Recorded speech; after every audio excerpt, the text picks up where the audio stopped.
Huehuetlahtolli, 18th chapter. Here it is related how the rulers admonished their daughters when they had already reached the age of discretion. Thus they urged them to prudence and virtue, public and private. They placed before them, revealed to them the nobility, the government, the honor, that they should in no way blacken, dirty, discredit the lineage.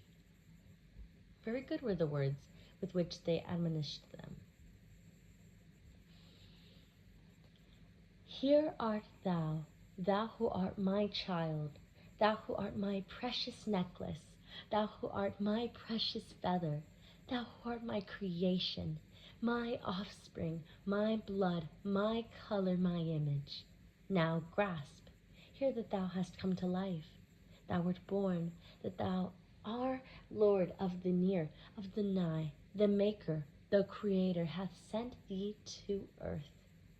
And now that thou hast become knowledgeable, already thou observest how things are. There is no rejoicing. There is no contentment. There is torment. There is pain. There is fatigue. There is want. Torment. Pain dominate. Difficult is the world, a place where one is caused to weep, a place where one is caused pain. Affliction is known, and the cold wind passeth, glideth by. Most certainly on one the wind lesseneth the heat.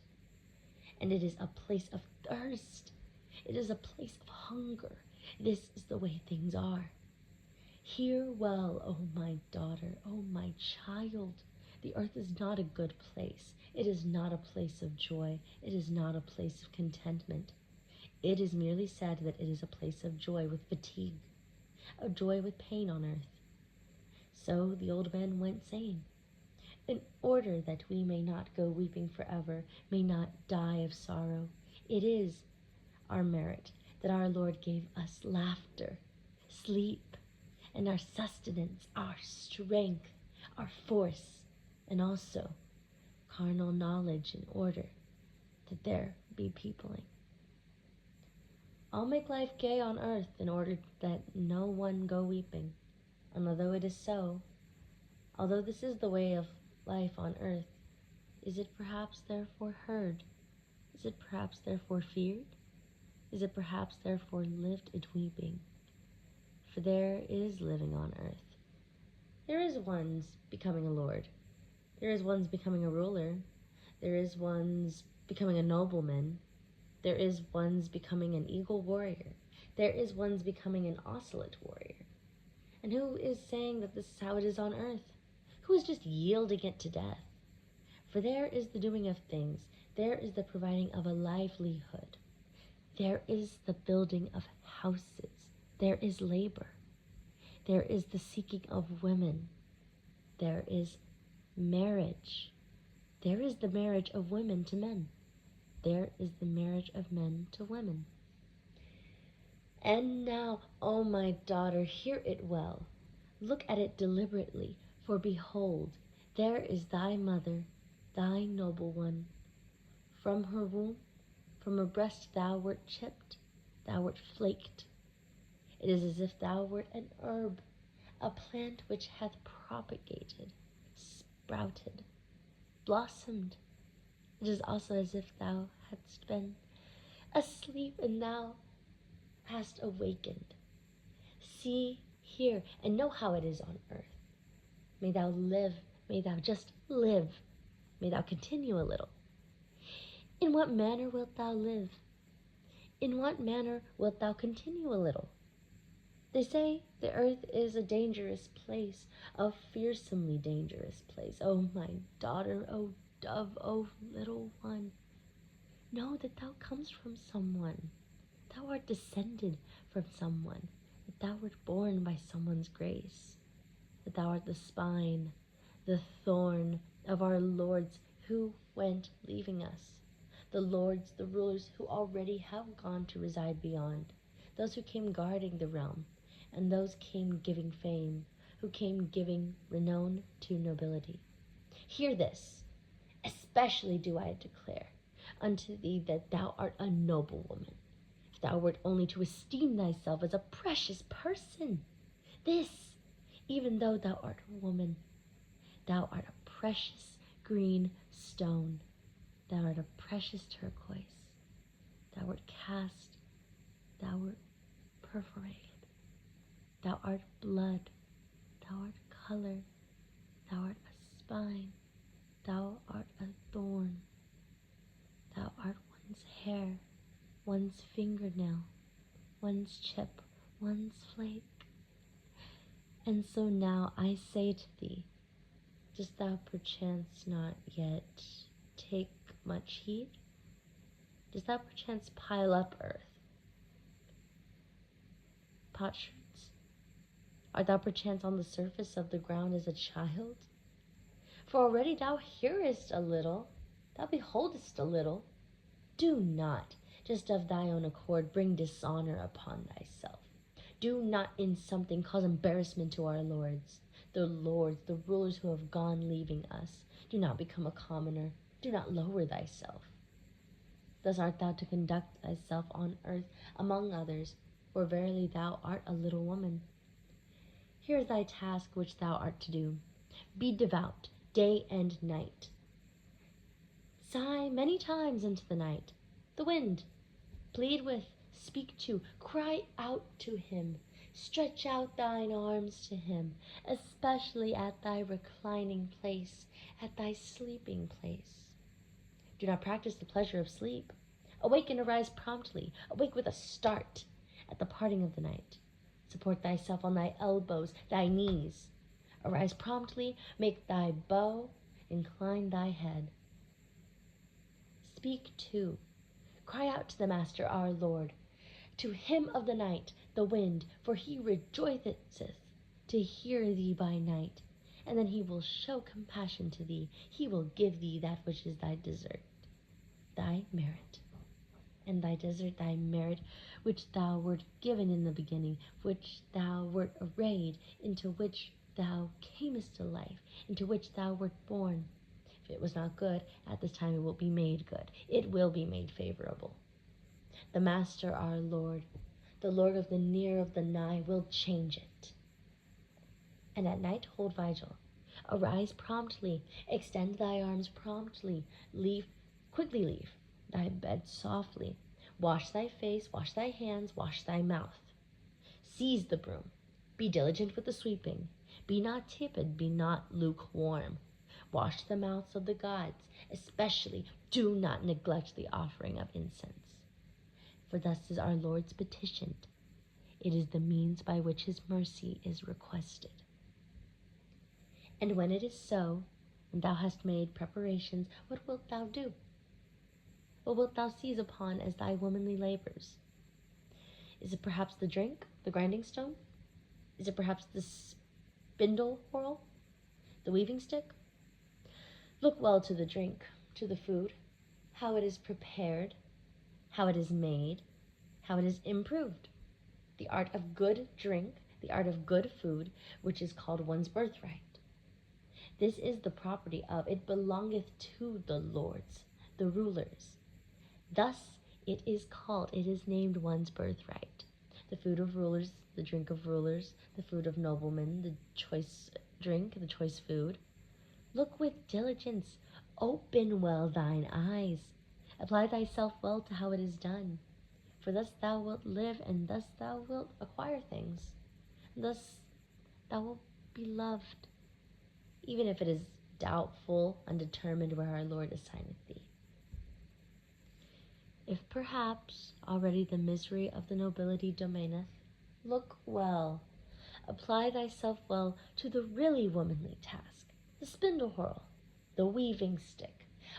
Open thine eyes well as to how to be an artisan, how to be a feather worker, the manner of making designs by embroidering, how to judge colors, how to apply colors to please thy sisters, thy ladies, our honored ones, the noble woman. Look with diligence.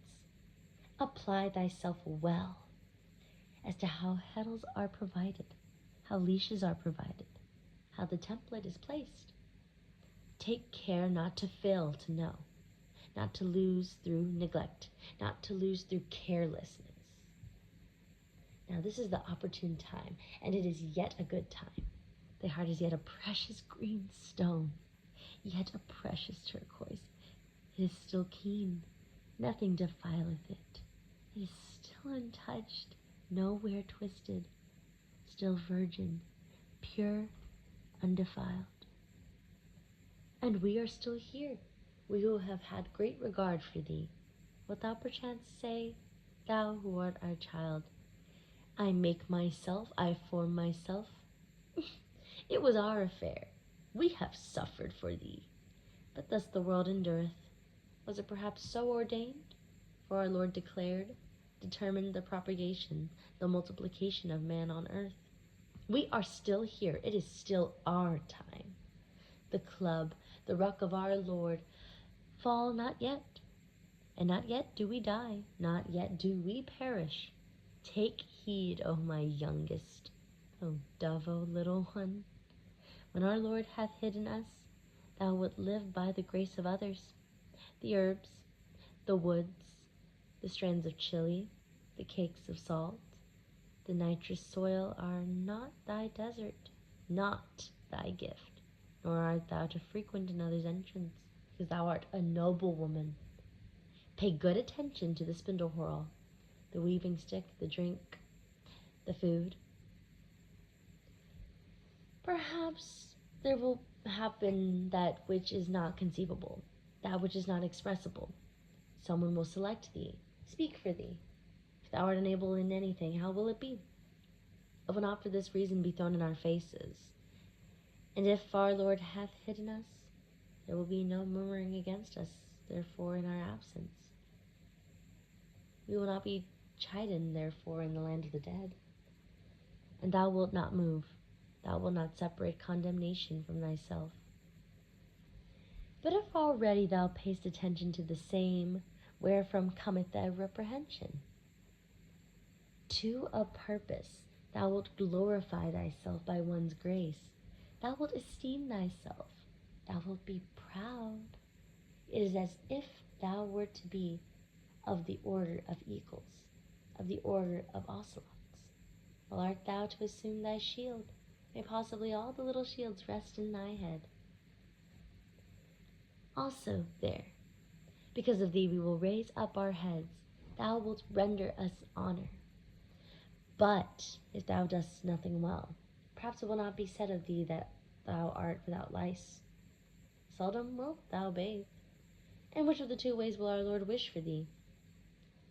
Especially note that which I say to thee, that which I cry out to thee. Thou art my creation. Thou art my child. Take special care that thou not dishonor our lords, from whom thou art descended. Cast not dust, filth upon their memory. May thou not dishonor the nobility with something. May thou not covet carnal things. May thou not wish for experience, as it is said in the excrement, in the refuse.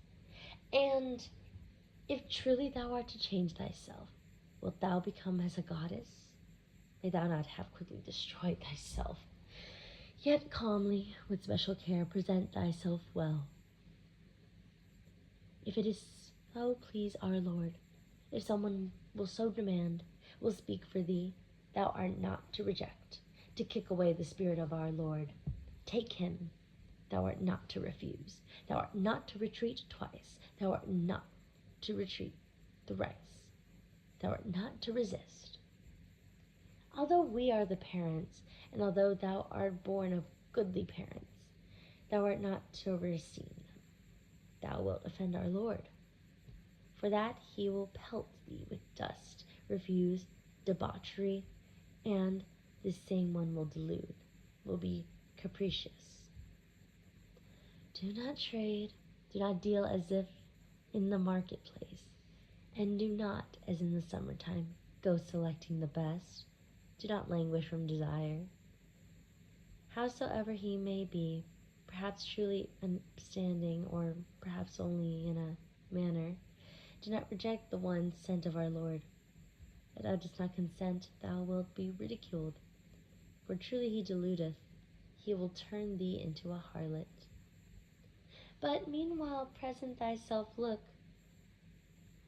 well to thine enemy, that no one will mock thee. Give thyself not to the wanderer, to the restless one, who is given to pleasure, to the evil youth. Nor art 2, 3 to know thy face, thy head. When thou hast seen the one who, together with thee, will endure to the end, do not abandon him.